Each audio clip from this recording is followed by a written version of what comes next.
Halo sobat semua, jumpa lagi dengan Denbagose Channel.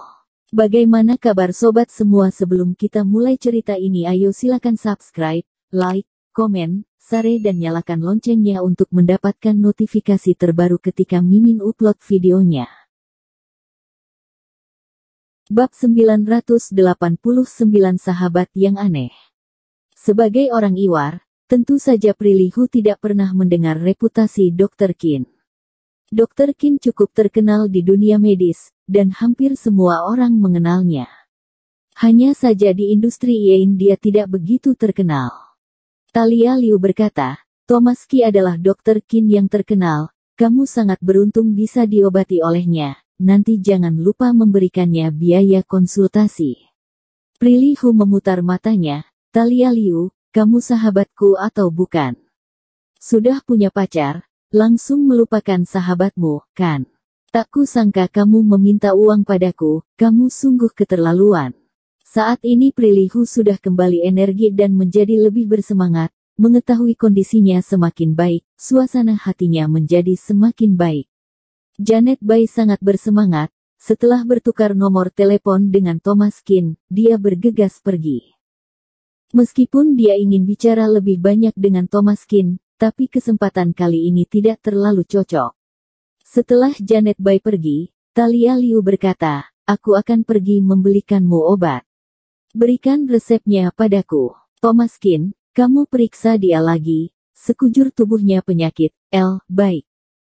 Karena dia adalah sahabat Talia Liu, tentu saja Thomas Qin bersedia mengobatinya dan melakukan pemeriksaan pada seluruh tubuhnya, dan melihat apakah ada yang perlu dia obati lagi. Setelah Talia Liu pergi, di dalam kamar hanya tersisa Prilly Hu dan Thomas Qin. Thomas Qin memeriksa denyut nadinya dan mulai memeriksa seluruh tubuhnya. Tiba-tiba, Prilly Hu menunjukkan senyuman yang licik, dia mengeluarkan kakinya dari selimut, lalu dengan tidak sengaja meletakkannya di kaki Thomas Qin, dan dengan lembut mengesekkannya 2 kali. Dewa Tabib, kamu sangat hebat. Melihat raut wajah Prilly Hu yang sedang memancingnya, Thomas Qin tersenyum, lalu mengeluarkan jarum perak, lalu menancapkannya dengan lembut di lutut Prilly Hu. Tiba-tiba, kaki Prilly Hu mati rasa dan tidak bisa bergerak. Raut wajah Prilly Hu sedikit berubah, hei, apa yang kamu lakukan? Apa yang kamu lakukan pada kakiku? Thomas Qin tersenyum, aku tidak melakukan apa-apa, kata Talia. Aku harus memeriksa seluruh tubuhmu, aku akan mulai dari kakimu. Prilly Hu merasa dirinya ditotok, karena kakinya tidak bisa bergerak, dia sangat tidak rela. Tak disangka tabib ini hebat juga, hanya dengan sebuah jarum perak, bisa membuat kakinya tidak bisa bergerak. Prilly Hu menjulurkan tangannya yang satu lagi lalu dengan lembut menyentuh punggung tangan Thomas Qin sambil bertanya dengan nada bicara menggoda. Dr. Qin, bagaimana kalau aku menjadi simpananmu? Dengan begitu kamu bisa mendapatkan kami berdua, dan bisa menikmati hidup dengan banyak wanita. Thomas Qin tersenyum, lalu mengeluarkan jarum perak Iyagi dan langsung menancapkannya di antara ibu jari dan jari telunjuk Prilly Hu. Aku rasa tanganmu juga bermasalah, aku akan membantumu mengobatinya. Begitu jarum ditancapkan, dan tangan Prilly Hu tiba-tiba tidak bisa bergerak. Kamu. Prilly Hu sangat marah, sekarang tangan dan kakinya tidak bisa digerakkan, pria ini sungguh hebat, 2 jarum perak bisa membuat tangan dan kakinya tidak bisa digerakkan, ini persis dengan totok titik akupuntur di TV. Thomas Qin memeriksa denyut nadi Prilly Hu selama beberapa saat, lalu dia menggelengkan kepalanya. Tubuhmu banyak penyakit, nanti aku akan memberimu beberapa resep. Kalau kamu minum dalam jangka waktu lama, bisa memperbaiki kondisi tubuhmu. Prilly Hu masih tidak rela, dia merasa sangat kesal gagal mengerjai Thomas Qin. Melihat Thomas Qin menyentuh pergelangan tangannya, Prilly Hu langsung berpura-pura malu, lalu dia berkata dengan manja. Kakak, kenapa kamu menyentuh pergelangan tanganku?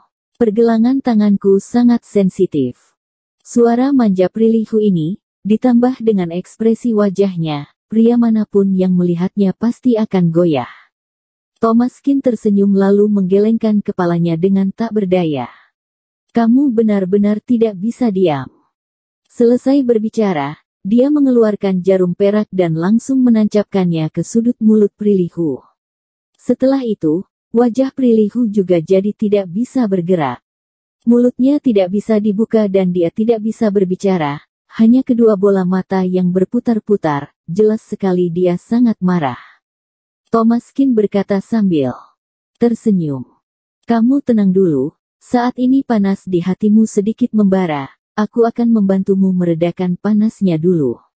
Prilly memutar matanya dengan tidak senang dan memelototi Thomas Kin.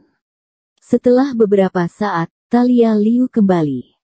Melihat saat ini di tangan, di kakinya dan di wajah Prilly ada jarum perak, dia bergegas bertanya. Thomas Kin, apakah Prilly baik-baik saja? Apakah penyakitnya parah? Thomas Kin menggelengkan kepalanya. Tidak parah, dia tidak apa-apa. Setelah aku mengobatinya dia akan baik-baik saja. Selesai berbicara, dia melepas jarum perak itu. Prilly akhirnya mendapatkan kembali kebebasannya, menggosok wajahnya yang sedikit kaku, lalu mengertakkan giginya. Talia, pacarmu sungguh hebat. Talia Liu tersenyum, benar, kemampuan medis Thomas Kin sangat hebat, kamu sungguh beruntung dia tidak meminta biaya konsultasi padamu. Prilly menggerakkan sudut mulutnya, meminta biaya konsultasi. Prilly sudah sangat ingin membunuh Thomas Kin, masih mau memberinya biaya konsultasi. Setelah membukakan resep untuk Prilly, Thomas Kin melihat rumah ini lalu tiba-tiba berkata, akhir-akhir ini bisnismu tidak lancar, kan? Prilly terdiam sejenak dan mengerutkan keningnya. Bagaimana kamu bisa tahu? Akhir-akhir ini Prilly sangat sial, bisnisnya memang sangat tidak lancar. Sebelumnya dia menemukan tambang emas, tetapi pada saat proses penambangan, tambang emas itu runtuh dan banyak pekerja yang meninggal. Ini pertama kalinya Prilly mengalami hal seperti ini. Saat menambang emas, dia menambang sesuai dengan standar negara, secara teori seharusnya sangat aman. Tapi pada akhirnya terjadi masalah dan banyak pekerja yang meninggal. Prilly tidak hanya mengalami kerugian ekonomi, tetapi juga merasa sangat bersalah. Justru karena masalah inilah, panas menyerang hatinya, tapi Prilly tidak pernah memberitahu siapapun, dia bahkan tidak memberitahu Talia Liu, bagaimana Thomas Kin bisa tahu. Talia Liu kaget, kamu benar-benar memiliki masalah. Kenapa kamu tidak memberitahuku? Sekarang Talia Liu adalah orang terkaya di negara ini. Dia bisa membantunya.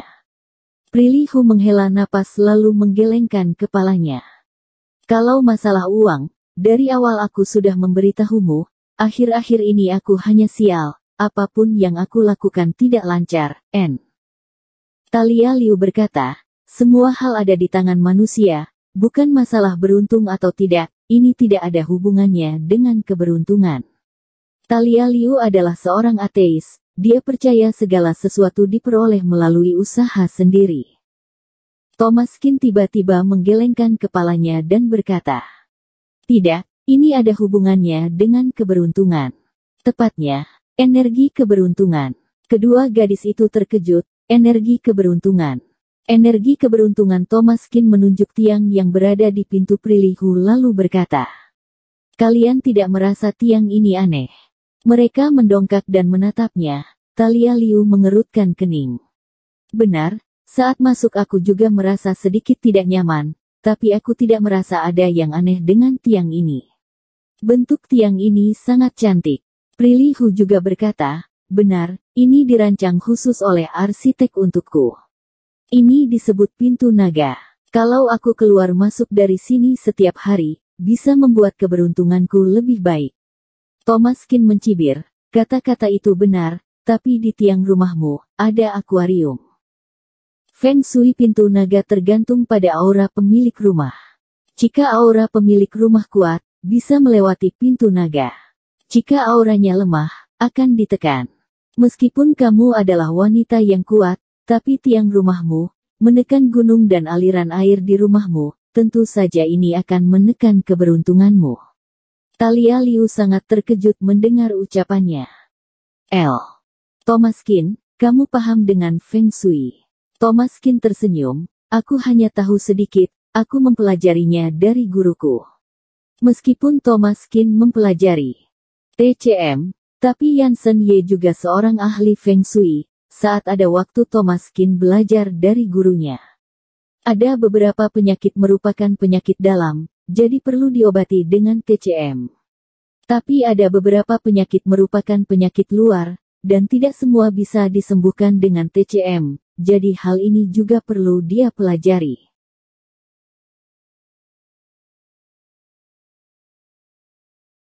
Bersambung. Terima kasih kepada kalian yang telah menonton video ini. Jangan lupa tekan tombol subscribe-nya dan nyalakan notifikasinya untuk mendapatkan video-video seru lainnya dari channel Denbag.